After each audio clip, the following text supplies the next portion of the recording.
Good afternoon, participants. This is your host Shivam from Economic Times, welcoming you all to today's live webinar on leapfrogging to Bharat Stage 6 emission standards, much needed disruption to protect public health. To explain this further, we have Anumita Roy Chaudhary. She is the Executive Director for Research and Advocacy at Center for Science and Environment. Welcome, Anumita. There will be a Q&A round after the presentation is over. However, feel free to post your questions anytime during the webinar. Over to you, ma'am. Thank you so much. And I'm really truly excited to be here with all of you to discuss this very critical issue. And this has very strong bearing on the emissions from vehicles. And as you know, when it comes to talking about vehicles, today this issue has become so critical in the context of growing concern around air pollution in India that, as you perhaps know, that all the numbers that are getting crunched in India today are showing, and the monitoring especially, that more than 80% of our cities are officially classified as critically polluted. But within that frame and the context, when we're looking at the specific issue of vehicular pollution, and when we look at the explosive motorization that is taking off in India today, and this is really scary when we look at the speed of the growth and the reason why we need to discuss the emission impact of that growth. So just imagine in India, it took about 60 years to get our first 100 million vehicles. And thereafter, only 6 years to get yet another 100,000 vehicles. So just understand, therefore, the new growth, and that means that currently, even though we are worried about older vehicles, but in terms of sheer number, the legacy vehicles are still going to be smaller in share than the numbers that are yet to get added in the next few years in India. Now, if that is the case, then we have to ensure that the emission systems that we now need to look at, that the emission levels of the vehicles of the new vehicle that are going to come on the road, they are low emitting and we have to keep them clean on the road. So what is the excitement? Why is it that we are discussing this issue of Bharat Stage 6 today? Now, you need to understand that when we are looking at the whole issue of I think I thought I just moved to the.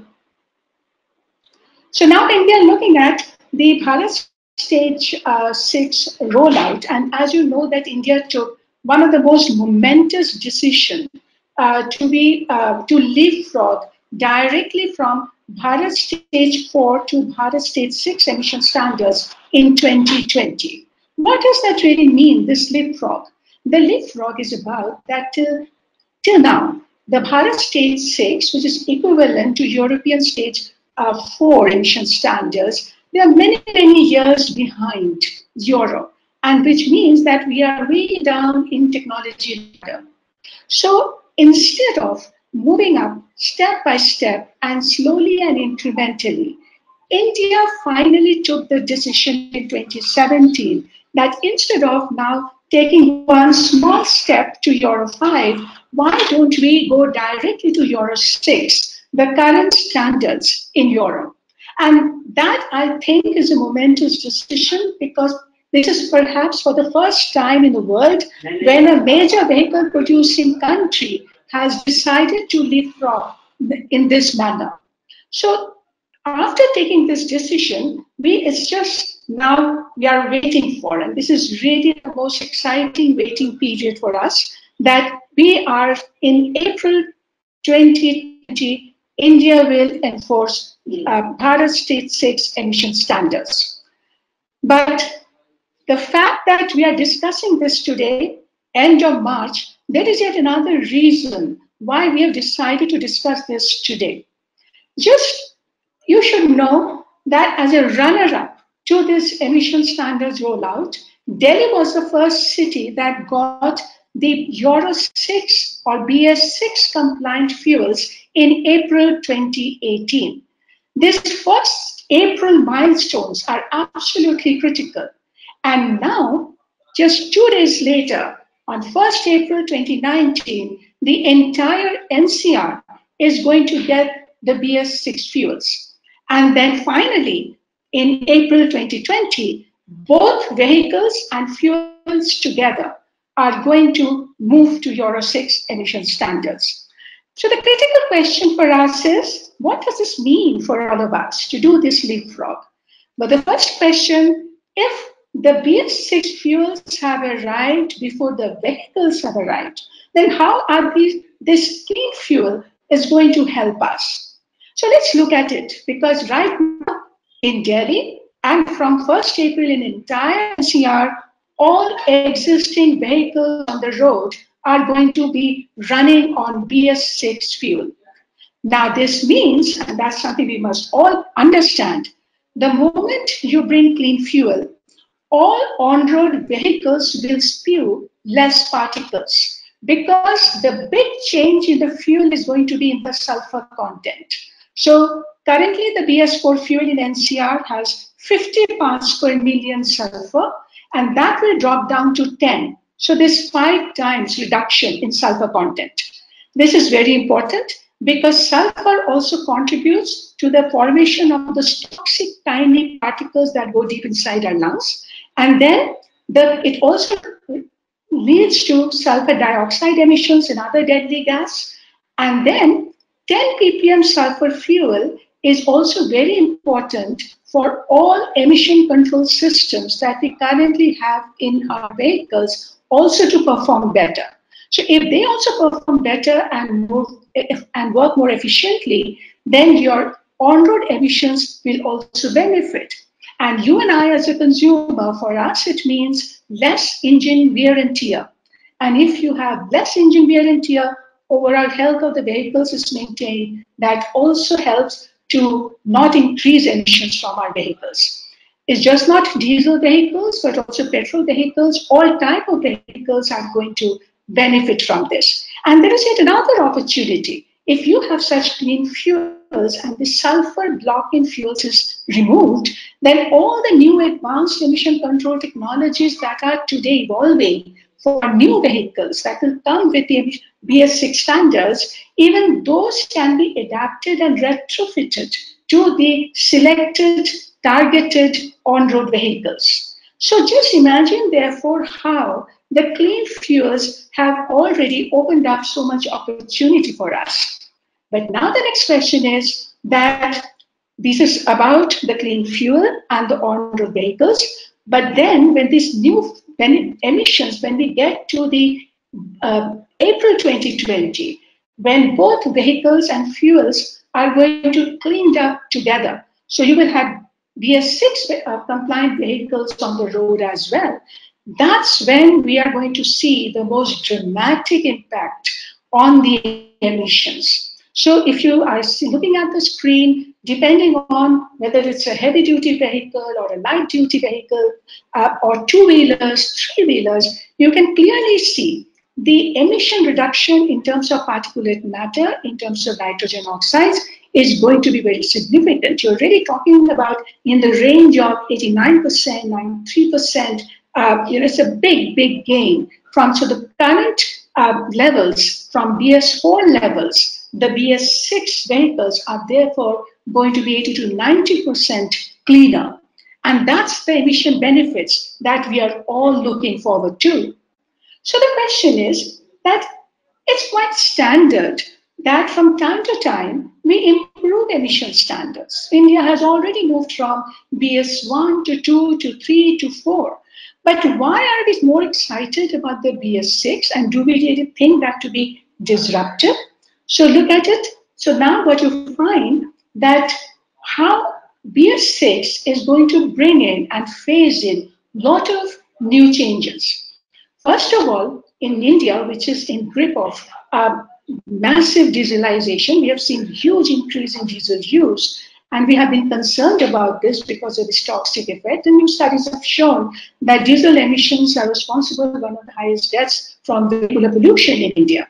Now, from that perspective, now what happens with BS6, the gap between petrol and diesel vehicles are going to narrow down, which was substantially wide in our earlier emission standards. So if we are now beginning to approach, we will not become fully fuel neutral, but at least BS6 takes us closer to becoming fuel neutral in our approach to managing emissions.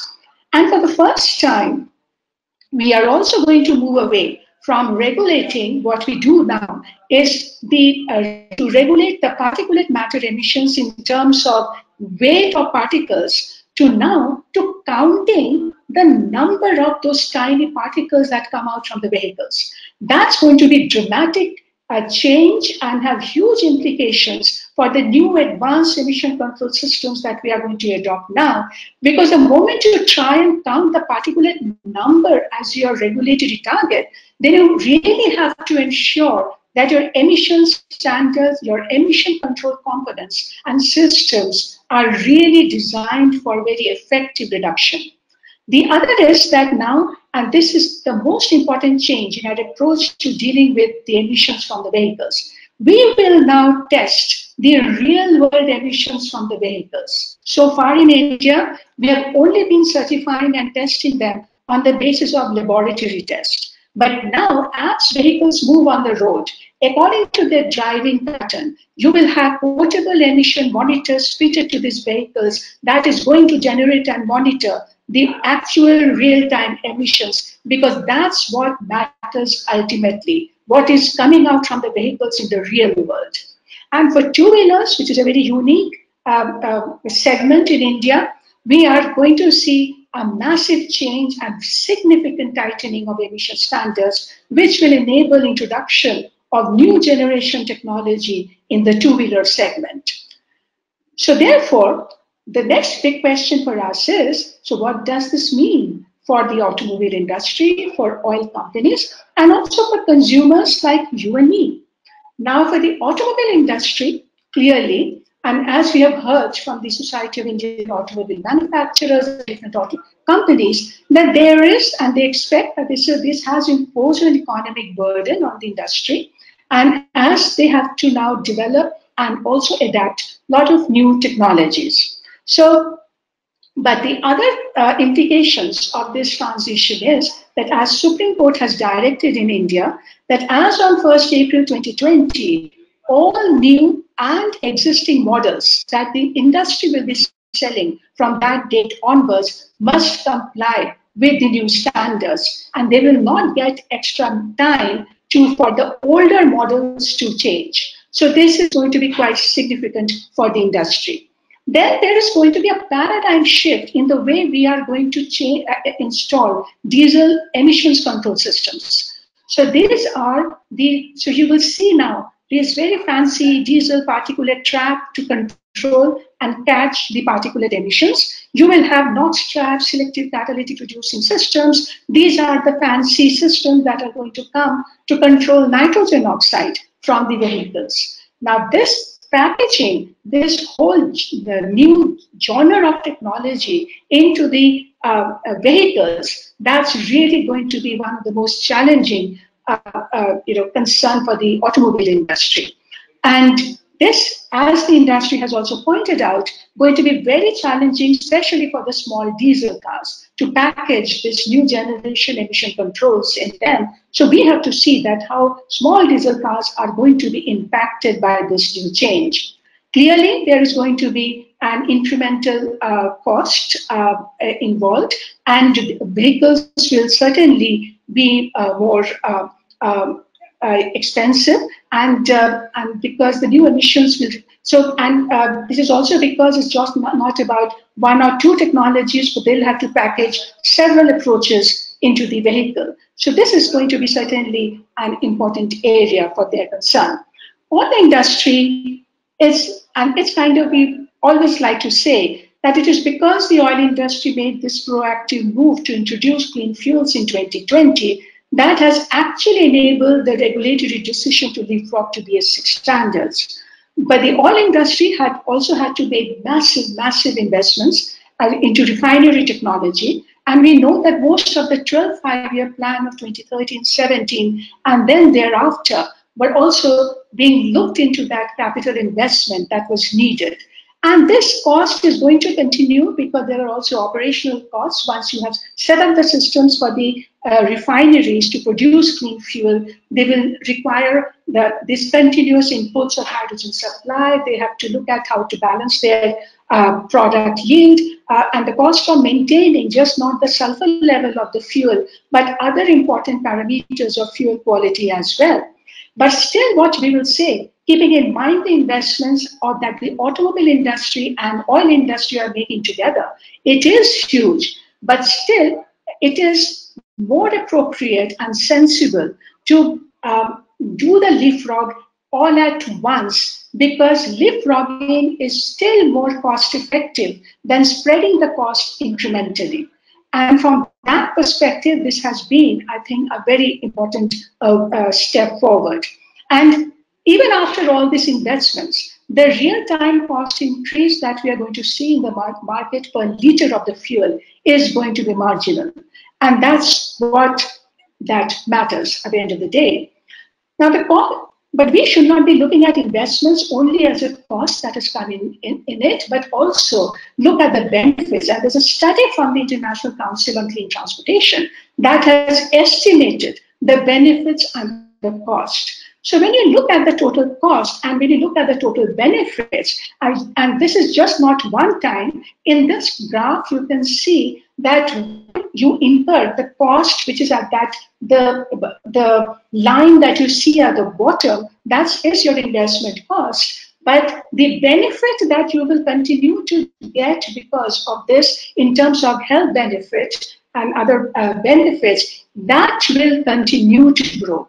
And that, I think, is the most important message that we're looking forward to, because the same study is saying that the cumulative impact, the health benefit and impact of this move, we will be seeing more than 280,000 cumulative avoided deaths by the year 2030 because of this fuel and emission standards roadmap, which is evolving in this country. And I think that gives us the confidence and the reason to celebrate this leapfrog that we're all talking about. What does it mean for the consumer like you and me? Certainly, the costs of vehicles are expected to go up. Whatever little number crunching that we have seen so far shows that this change is going to be not so much for petrol vehicles, but it will be more for diesel vehicles. As the diesel vehicles will have to see more dramatic shifts in their emission control systems. The costs of fuel, in fact, today I just checked this data, that as of today we see that Delhi has 10 ppm sulfur, and that is about 50 to 1 rupee higher than the BS4 diesel that is available currently in the NCR, Faridabad, Gurugram, Noida, and Ghaziabad.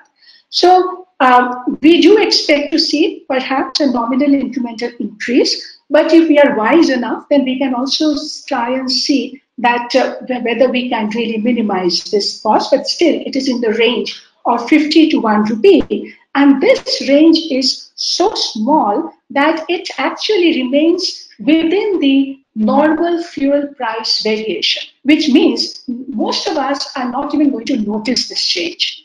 Therefore, understand the implications also when you get these new fancy vehicles next year. That what does it mean for maintenance and operation of these very advanced technologies that are going to come, and especially for buses and trucks.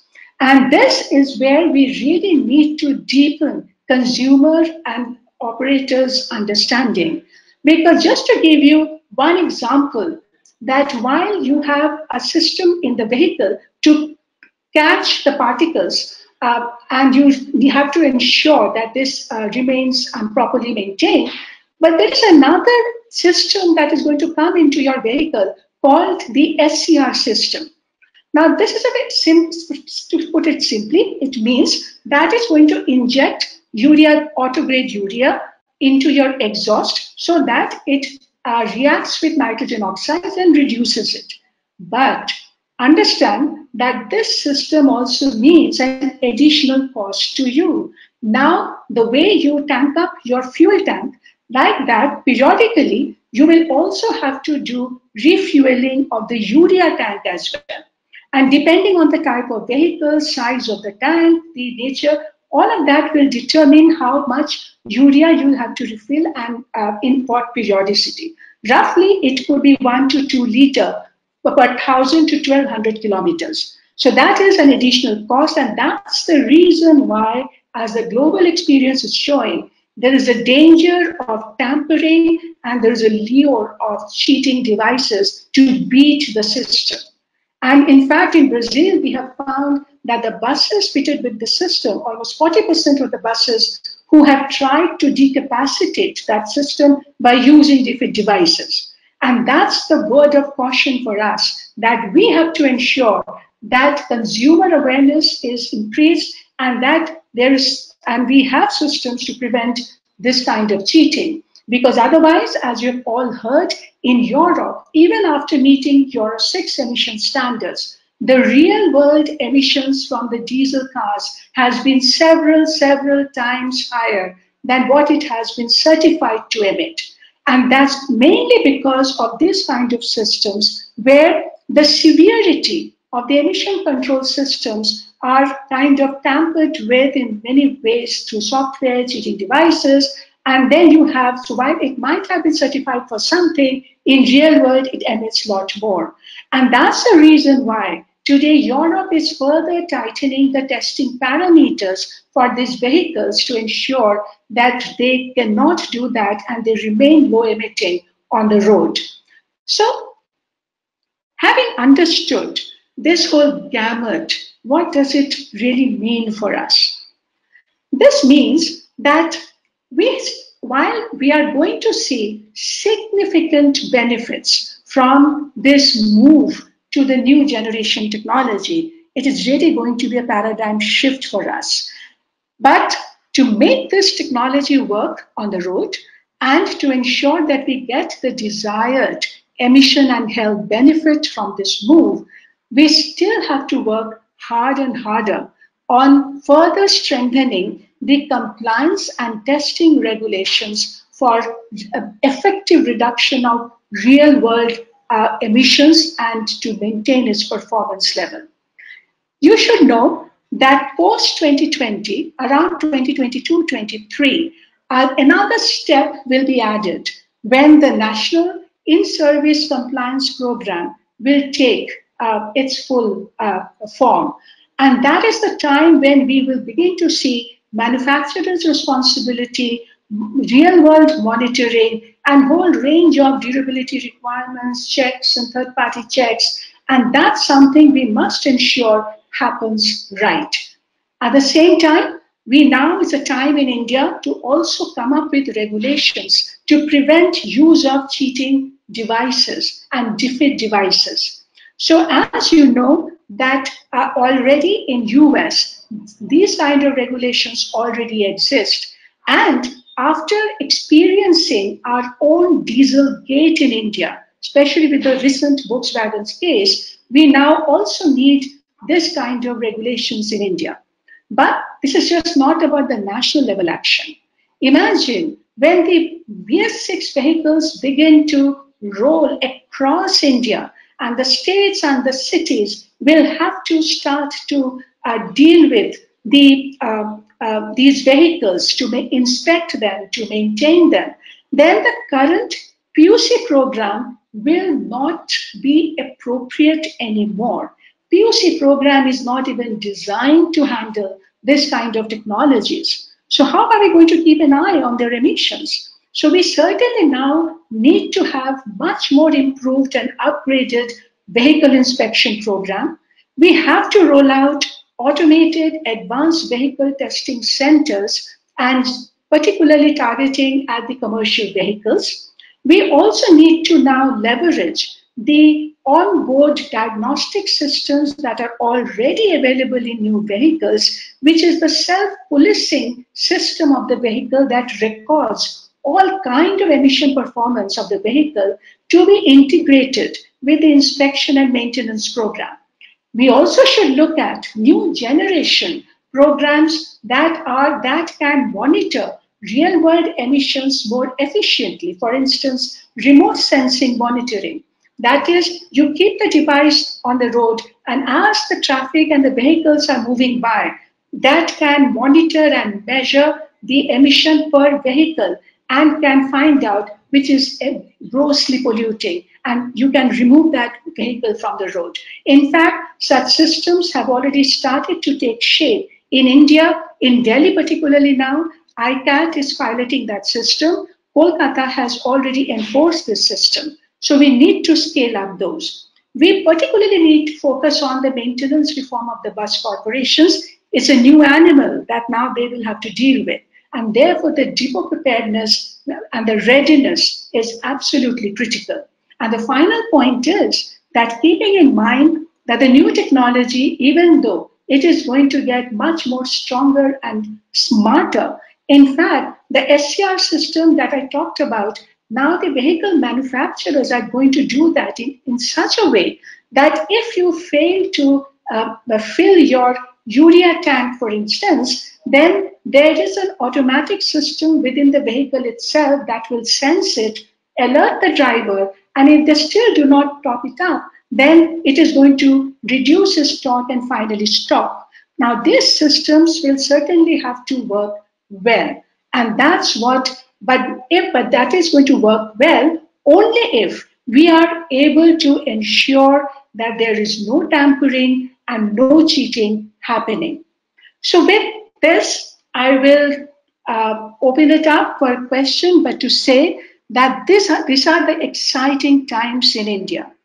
For the first time, we are moving out from the conventional paradigm of technology to new generation, which has opened up enormous possibility and opportunity to reduce toxic emissions, which is a killer. In a city like Delhi today, vehicles are responsible for 40% of the pollution and therefore very high level of exposure. And that's the reason why we are looking at it with so much of excitement and expectations. So moving on to the question and answer round. Right. Yeah, so we have the first question here. Mr. Gautam Desai is asking, will the retrofitment of BS6 emission control system on the existing vehicles already plying on the road be made mandatory after 1st April 2020? Uh, BS6 emission standards going to be mandatory for the new vehicles that will be sold from 1st April onwards. The on-road vehicles will continue to ply because these standards are meant for new vehicles to be manufactured from 1st April 2020 onwards. But the existing vehicles will benefit from the clean fuel that has already been introduced in Delhi and then to NCR and the rest of the country. Thank you so much, ma'am. There's another question by Shireen. Are there any savings associated with BS6 transition in terms of avoidable expenditure on equipment or medical cost? So as I showed you that the big benefit that is going to come is from this health benefit that we are looking at. So if we had, when you are looking at these benefits, health benefit or moving to BS6 emission standards, so here the other way to look at it is that if we were not going to BS6 standards, then we would not have incurred this benefit and the health cost would have continued. So that's the way we are looking at the health benefit from the BS6 emission standards. But the other is the cost of the technology and the investment. So yes, the industry and refineries are incurring additional costs to make this transition. But as we are saying that the health benefit from this move is far outweighs the actual cost in making that transition. Right. Thank you so much, ma'am. So we have another question from, oh, it's from Shireen only. Could you please explain what will be the new component inclusion technology for petrol cars for BS6 compliance? So for petrol, what we are going to see a lot better optimization of the engines and the current systems that they are already using. Even for instance, for NOx control, they will also be looking at the exhaust gas recirculation system and much more advanced catalytic converter. So that is kind of the package that we are going to see in the petrol vehicles. But it is the diesel vehicles where we are going to see the change, and that is going to be much more complex. Right. Yeah. So we have a next question with from Shweta. She's asking, with BS6 vehicles, will the emission control mechanism for the user remain the same or as the current PUC system? Sorry, can you repeat that question, please? Sure. With the BS6 vehicles, will the emission control mechanism for the user will remain the same as the current PUC system? So that is the gray area right now because we have not yet thought through. So what is going to change as far as the user is concerned? So as of now, it is the only PUC system, but the PUC system, as we said, is really not relevant for BS6 emissions vehicles. So for that, now we have to bring in new generation inspection system. And as I said, this is for the OBD system, the remote sensing system, more advanced inspection centers, but that has not yet been defined in the regulations. So the Central Motor Vehicle Act and rules, what they have currently said, a minimal step has been taken to integrate the onboard diagnostic system that is already fitted in your vehicle. So it says that when you take your vehicle for testing in a PUC center, and if on the dashboard your OBD system is flashing red light, that means something is wrong with your vehicle, and therefore you should then take it for the repair. But that's the only thing that the regulations are today asking for. But we need to do a lot more, and that's where the next focus has to be. But so what we now know that in principle, at least for vehicle certification and the subsequent monitoring, real world emissions monitoring with the help of portable devices, portable emission monitoring devices has been taken on board and that will be rolled out. But that is not for the consumers, like people like you and me. So therefore, we have to see that regime, how that evolves, and the 2023 milestone that we are still looking for when the national in-service compliance system is going to come through, then a lot of things are going to change for us. Thank you, ma'am. So we have a next question from Vinny. From a policy point of view, is the government taking the right steps to ensure the real benefits of the norms, or are they being trickled down? So at this moment, I think the government is pretty much focused on rolling out the emission standards for the vehicles and the fuel. And here certainly we would like to say that we have to ensure that we do not miss the deadline at all. But as of what we have heard so far, we are absolutely hopeful that it is going to roll as of April 2020. Now, the trickling down and whether we are in any way going to compromise or undermine the benefit of BS6 regulation or not will ultimately depend on the kind of on-road monitoring systems and aftermarket monitoring systems that the government is going to put in place. And that's why while right now the conversation is around introduction of the new standards, but immediately after this, the conversation has to move towards ensuring the real world emission benefits that these vehicles that are going to come with so much higher cost investments and advanced technologies must continue to remain low emitting on the road. That's the area where we now have to focus next.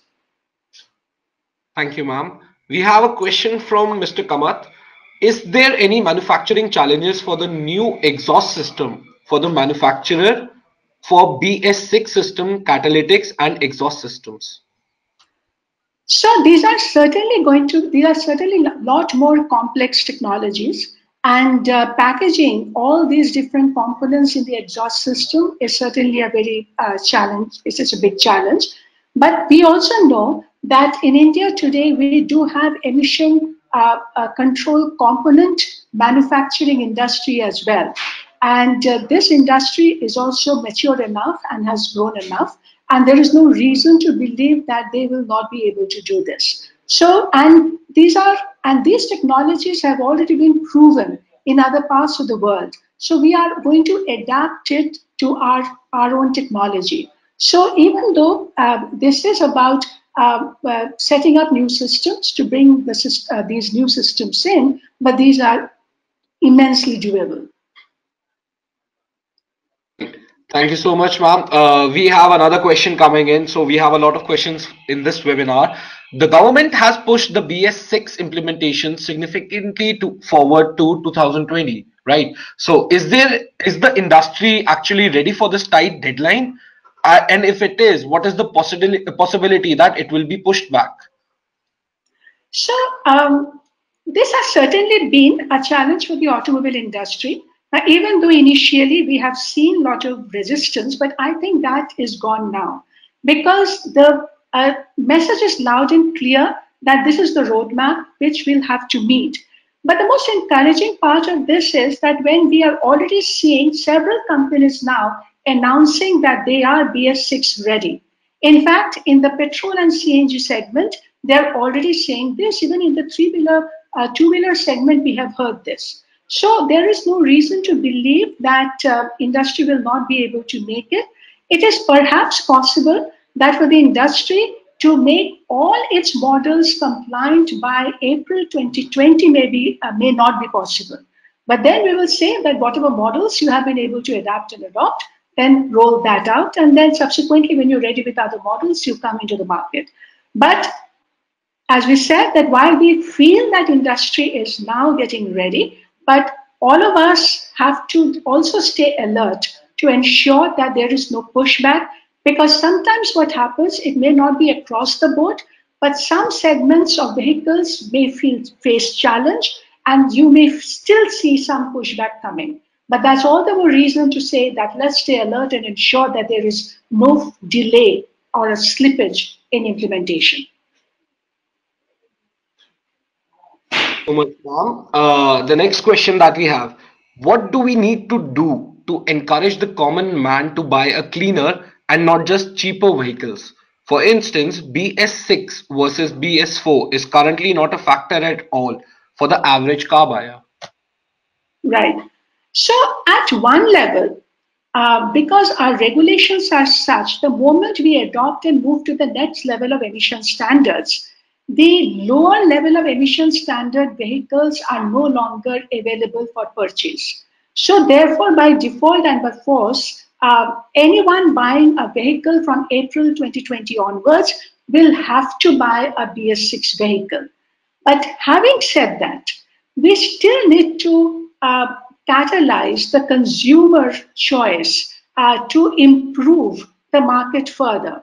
Because, and how do we do that?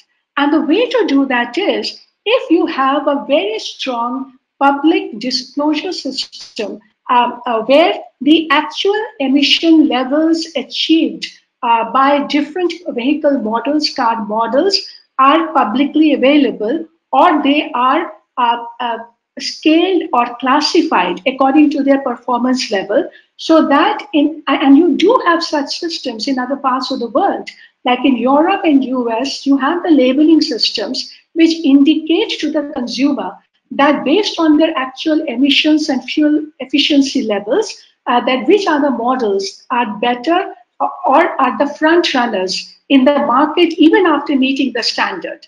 So if you make that information transparent to the consumer, then the consumer will be more willing to exercise their own personal responsibility and idea of sensibility, the sustainability to be able to make the right choice and catalyze the market to move much quicker to even better targets.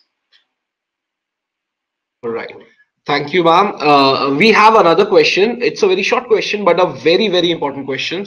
What steps do oil industries took for the implementation of BS6 fuel availability? So, as far as the oil companies are concerned, as I said, that um, what has been interesting for the oil companies is that when they had to make the transition from BS4 to the next level, that whether that was BS5 or BS6, they knew that they will have to bring down the sulfur content in the fuel to 10 parts per million, whether it's BS6 or whether it's BS5. So that's the reason why the entire 12 5-year plan period, if you look at their investment roadmap and what they have done, it has essentially been to expand and install their capacity to desulfurize the fuel and whatever systems that they had to put in place. And because of that preparedness and the fact that the oil companies then could say that yes, we will be able to give the 10 ppm sulfur fuel by 2020, that has finally helped the government to take that leapfrog decision that if 10 ppm sulfur can come by 2020, then we can also ask the vehicles to move to Euro BS6 emission standards, which also requires 10 ppm sulfur fuel. So I think there has been a proactive move from the public sector, the oil companies, and that has contributed to this progress. All right. Thank you so much, ma'am. So we'll be moving on to the last three questions of this webinar. The first being, in NCR, CNG has been mandated a few years back. Also, BS6 fuel is available for the past 1 year. Are there any evidences that the pollution has been lesser than the previous years in Delhi? That's difficult to say because no one has specifically assessed that how much BS6 fuel has contributed. CNG has been around for a while, and there are some older studies in Delhi that have shown how CNG program has helped to reduce emissions from the targeted segments of vehicles. But as far as the introduction of new fuel, the BS6 fuel is concerned, we do not have any specific number. But what we say is that only by introducing the fuel, that is BS6 diesel and BS6 petrol, you will not see a dramatic change in emissions. But because the best results come when you combine the vehicle technology with fuel quality. But what the clean fuel still does is that because now you have very little amount of sulfur in the fuel, so therefore their contribution, relative contribution to formation of the particles from the existing vehicles will get lowered a bit. And this will also reduce wear and tear of the engines and the vehicles that we apply. And also the sulfur dioxide, which is directly linked to the sulfur content of the fuel, will also see some benefits. So these are the expected benefits that we know from the studies that have been carried out in other parts of the world. But specifically for Delhi and NCR, we do not have a specific number. All right. So the second last question for today is, how long do you think will it take India to implement BS6 vehicles throughout? Because it took Europe around 6 to 8 years to introduce Euro 6. So what is different from Europe in India this time is in Europe what they used to do that from the date of introduction of the new standards, first only the new models that industry was coming up with used to move to the the Euro 6 standards, and then there was a certain time given to the older models all to do adapt and adopt and then be rolled out. In case of India, both are going to happen together at the same time. So the new models that they are going to come up with and the existing models that they will continue to sell beyond April 2020, both are going to become BS6 compliant. So that is also going to crunch the timeline. And also, but the fleet renewal, because you are only going to begin with a new registration from April. So now it all depends on the rate of motorization that is going to happen in the country and how the older vehicles are going to be phased out. The number that I had mentioned earlier, that in India today, the number of vehicles that are galloping very rapidly is, so if it took just 6 years in India to add 100,000 vehicles and the motorization rate is growing, then imagine that 5 to 6 years from April 20, what is that number that is going to be compliant with BS6 emission standards. So that's why in India, we actually going to see a much bigger impact of moving the new fleet to the BS6 early. But at the same time, yes, we also need a policy to discourage, especially in the heavy duty sector, bus and trucks, where you have very old bus and trucks, you can give them incentive to be scrapped and be replaced with the BS6 vehicles. Then you are going to see all round improvement very quickly. So much, ma'am. And for the final question for today's webinar, how government is getting ready for real driving emissions (RDE) and portable emission measurement system (PEMS).